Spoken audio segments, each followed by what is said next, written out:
So first of all, I want to thank Luigi for a fantastic intro, probably the best intro I've ever done. And I also want to thank you about talking about bootstrapping, because that is exactly what I'm going to be talking about here today. I'm a huge fan of bootstrapping. I feel like it isn't often enough that's talked about in the startup community. So the stories that we hear are usually of those successful companies that all of a sudden get so much money, hire all the people, and start growing like crazy.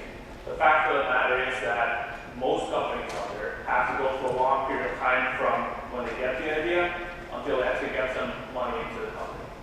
So when I was asked to come here to talk about money, I decided instead of talking about the money, I'm going to talk about the lack of money.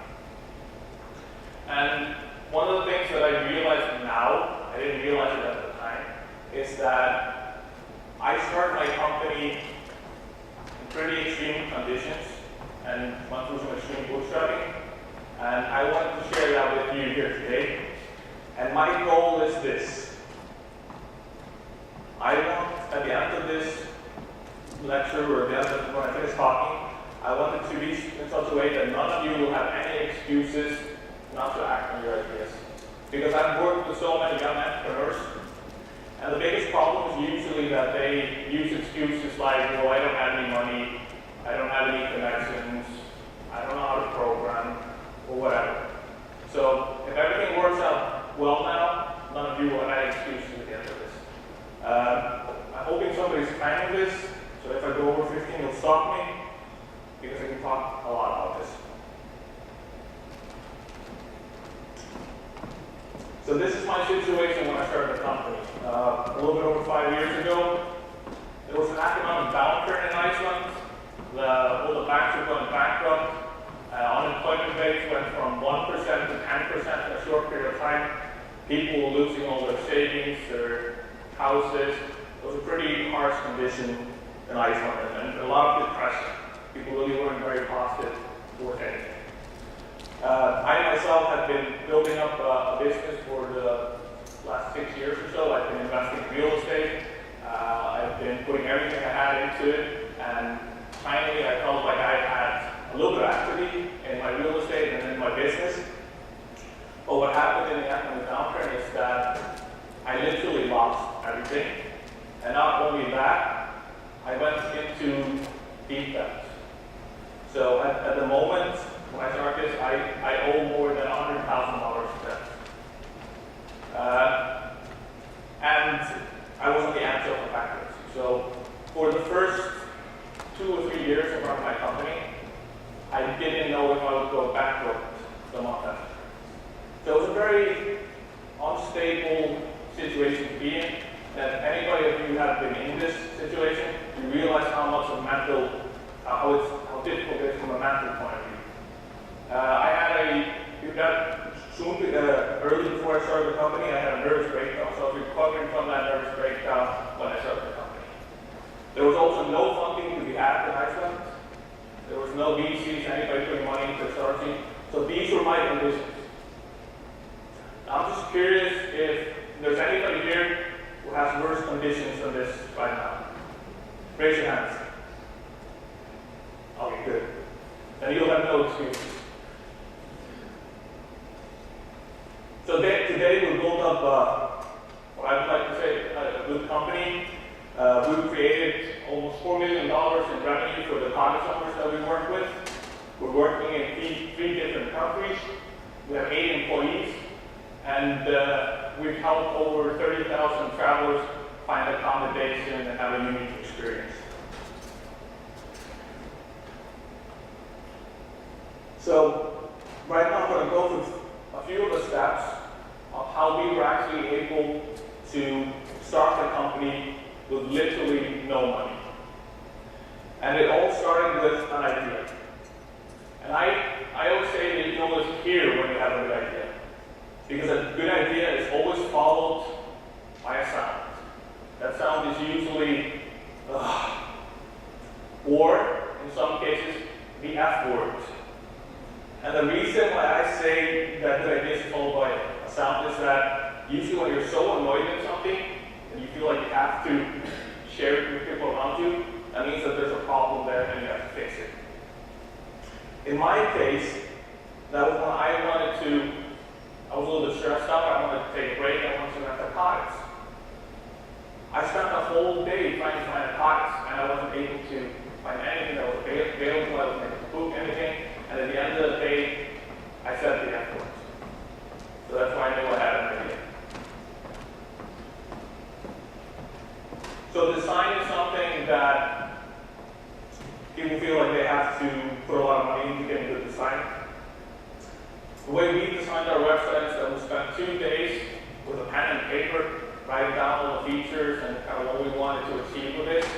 And I was lucky enough that the person that was working with me at that time had experience designing, so he designed the first web page, or designed the first look of it. So $0 there. Then it came to designing the logo. We were both minimalistic. We picked the name of the company, we picked Helvetica font, and that was it. We didn't really think about it much more. It's just recently that we had the logo done once we had a little bit of time to focus on it. So things don't always have to be perfect, but so the logo, $0. So then we needed to get a website. And we weren't programmers, so we needed to find a solution to that. One of the options would be to try to find a developer to work with. And we did try to do that, but we didn't find anybody that fit the team. So what I did is that I got a pile of programming books, and I learned how to program. And that's how we got the first website out there. $0. Actually, I paid a few dollars for the books, so almost $0. So the minimum viable product, the first version of the website, in my opinion, was horrible.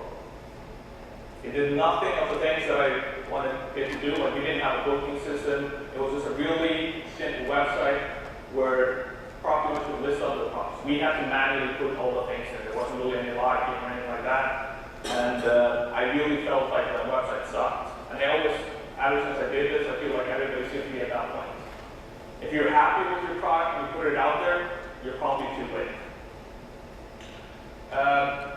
But the good thing about putting the website and the product out there so soon is that we've got a really good chance to work with our customers. So right from day one, we got a lot of feedback. And as we have more time to develop and improve the website, we could actually do it like the property owners or the customers that are renting the benefits wanted us to. So I think that played a big role in the success that we then had, is that we were working directly with the customers. We didn't have an office. We worked from home and from cafes for the first year and a half. After that, we worked in very cheap co-working spaces, storage spaces. So we didn't really spend a lot of money on that. So there was some cost of incorporating a company. And in Iceland, it actually costs a little bit over $1,000 to start a company. That's just a registration fee. Then you have to have $5,000 in equity to be able to start off. So we needed $3,000. We didn't have any money. So I found somebody who had a little bit of money. I think it was about $9,000 put into the company. And the only reason he was willing to do that is that I personally guaranteed the money. So even if the company would go bankrupt, I would personally guarantee that he would get the money back. And he got a small percentage in the company, but I did put in a clause where if I did get some money, I could buy it out in the next 18 months, but he would get, I think it was about 30% interest on his money. So it was the only way for us to get the money. We found somebody through some friends and got $9,000. That was about it. And actually, just before the time finished, the 18 months, I was able to buy him out. So he made a profit, and I got that part of the company back. So you really have to be creative when you do these kind of things. And I think that's also the thing, is that we go through the school system. The school system really simplify everything down, and we feel like we can't go outside of the box. But the fact of the matter is, when you have a problem, you don't necessarily have to fix it with money. Sometimes you just be really creative, find ways of doing strange deals or doing dirty things to yourself or so. So then it came to marketing. We had to market our company. We had no money to spend on marketing. So we had to find clever ways of getting that product out there. We used Facebook a lot. And I mean, we were really active on Facebook. It didn't cost us anything. It was a little bit easier at that time to get a little bit of response. Today it's a little bit, spend a little bit of money. But we were really active on that. And also what I did is that I realized that I could promote my company myself. So I contacted anybody who was doing any kind of event, and I asked them if I can speak at the event. So I would go up on stage, talk about my company, and the fact of the matter is we got a lot of word of mouth from that. And the good thing about being a tall, loud Icelander, it's kind of difficult to ignore me when I'm standing in front of you. So it's a good way to promote your company. So again, it was a matter of being creative, finding ways of getting out there. And I actually, it's very interesting that we created very good brand recognition in Iceland from this. So without spending $1, people in Iceland were actually starting to hear about our brand. And to this day, I'm so surprised at how well it went. Because you always imagine that the pilot is big advertisements and do stuff like that. But sometimes the word of mouth is the best advertisement you can get. So I needed a place to stay. I wasn't paying myself salary. I was doing everything I had into the company, so I had to find creative ways also for myself to survive this period. And so I was living in the strangest places you can imagine. For a few weeks, I lived in a storage space in the cellar that was so small that it didn't, like when I was standing up, I would touch the ceiling. And if I would stretch out my arms, I would touch each wall. It barely fit in one bed, but it didn't cost me much money, so I decided to do it. And I was also working all the time. And for a long period of time, I was living in these weird places. And I think that the longest place I stayed was probably a year and a half, and that was the smallest studio apartment I have ever in my life seen. But it was very cozy because I didn't eat much at that time.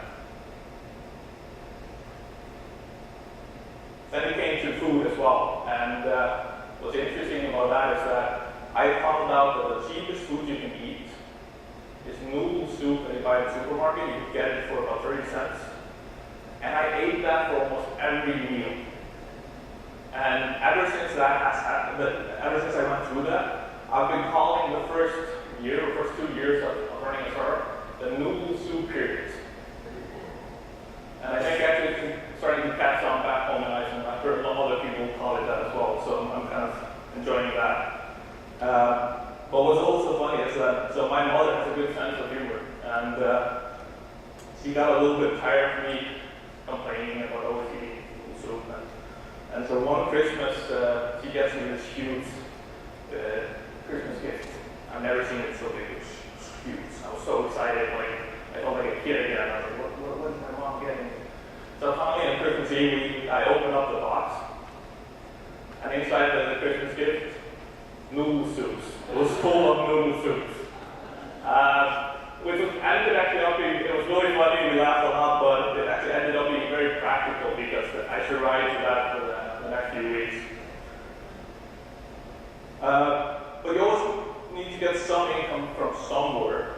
And the interesting part there is that what I realized is that I had learned how to program to get the company off the ground. So I was actually able to, like at the time, like I worked about 12, 14 hours a day in the company, 7 days a week. But I also took a few hours to work on programming for other people. So I contacted people I knew that I needed web pages, and I did it very cheaply, but it was enough for me to get a little bit of money. I didn't always know what I was doing exactly, but they didn't know that, so they paid me, so that was kind of good. So I got some extra income from there before the company actually became profitable. Now, hiring my first employee was awesome. In the sense sense that I've been working on a company by myself for almost 2 years. I had the cell phone on 24/7. I was getting phone calls in the middle of the night from somebody who would rent a place and couldn't find it or whatever. So I was always on, and I was getting very kind of stressed out, and it was very difficult to have to always be on and always working. So hiring my first employee, the good thing about it was that it was a little bit less stress on me, and I got a little bit of support in what I was doing. The bad thing was that this was at the time where I actually had finally gotten to the place that I could pay myself salary, but instead of paying myself, I didn't have to pay his salary. So now I'm going to fast forward a little bit and tell you about how I entered Canada, how I ended up in Canada. So, and by the way, still at this point, we hadn't gotten any outside money for bootstrapping. And so we reached a point in Iceland where we have a 20% market share in Iceland. So 1 out of every $5 that's spent on cottages goes to our website. So we've got a good position in Iceland. Iceland is a small market, so we have to expand. So we decided Canada is a great market to go into. And the way I do that, and I don't know if anybody here has gone through this process of incorporating in a new country, it's a very, very weird situation because I have no idea how anything works in Canada. I've been here once before. I had no idea how to incorporate, how the taxes work, or anything. But I get together about $50,000, and I get that the company had a little profit. I put some of my money into it, and we got some loans. So $50,000 was all I had to expand my company internationally. And if anybody's done this before, you know that that's not enough money to do that properly. And I get out here by myself, and I just kind of start networking like crazy, talking to everybody I can, and trying to figure out how this works. It was a very fun experience, but it was crazy as hell. And that's the fact that anything to do with startups. It's a very crazy kind of roller coaster ride with ups and downs, and you have to be prepared for everything. So, and the funny thing is that just before we run out of those $50,000, just before I'm about to say, okay, this isn't going to work, we'll have to return back home, we'll have to give up on Canada for now, we get in our first investor, which is Nicole there actually, so thanks Nicole.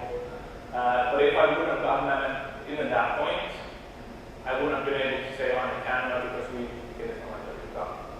The reason we got that investor in was that we went to a business accelerator, and I've become a big fan of business accelerators. It's one of the best ways to help your company grow and learn how things work.